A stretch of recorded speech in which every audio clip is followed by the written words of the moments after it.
Quand on souhaite voir sa vie changer, on va généralement se tourner vers le travail sur soi. On va chercher à comprendre comment on fonctionne, comment la vie fonctionne. On va chercher à travailler sur son système de croyances, à se défaire de celles qui a priori nous limitent. On va travailler sur ses blessures. On va aborder tout un tas de choses et parfois de manière même acharnée. Mais le truc qu'il faut comprendre et qui est vraiment essentiel ici, c'est que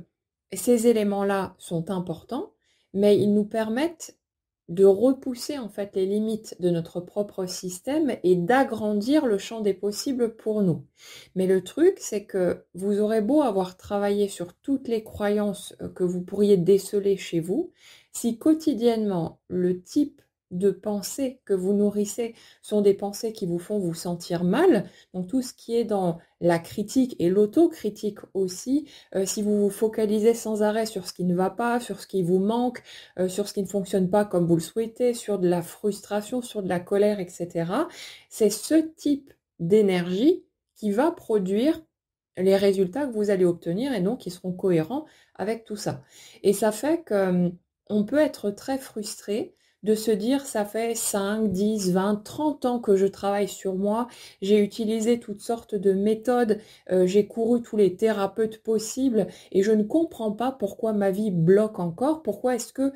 au stade actuel je ne me sens pas heureux ou heureuse ou épanouie comme je pense que je devrais l'être après tout ce cheminement, mais on ne se rend pas compte qu'en fait la partie travail sur soi, sur son système de croyances, ses blessures, etc., ce n'est qu'une partie de l'ensemble et que l'élément primordial, l'élément qui va donner naissance au type d'expérience qu'on va vivre, c'est le genre de pensée qu'on cultive au quotidien. C'est ce vers quoi on se tourne, ce à quoi on s'accroche la majorité du temps. Donc ça ne veut pas dire qu'on a besoin d'être positif, évidemment, 100% du temps. Et le but n'est absolument pas de faire l'autruche et de chercher à occulter les éléments qui peuvent être dérangeants ou problématiques. Quand quelque chose se manifeste, on peut prendre le temps de s'interroger dessus, on peut voir qu'est-ce que ça vient toucher chez moi, on peut faire en sorte de prendre soin de nos blessures, il ne s'agit absolument pas de les laisser dans un coin, certainement pas,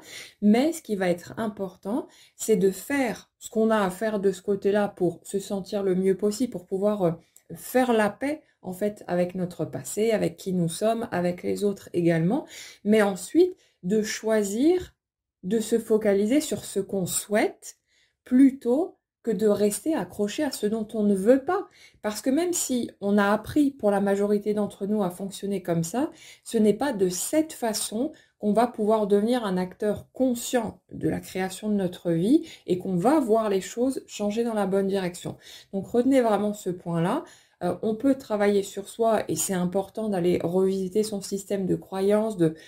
faire ce chemin de remise en question, d'introspection. Mais à côté de ça, il y a aussi ce truc de quel type de pensée je nourris au quotidien, vers quoi je tourne mon attention la majorité du temps. Et là, on a des choix tout à fait conscients qu'on peut faire, même si ça demande de l'entraînement, même si on va devoir se reprendre un certain nombre de fois parce qu'on se laisse très vite rattraper par nos habitudes, mais le fait de se recadrer sans arrêt, en tout cas dès qu'on se prend la main dans le sac, le fait de se recentrer, qu'est-ce que je veux vraiment, qu'est-ce qui m'apporte de la joie,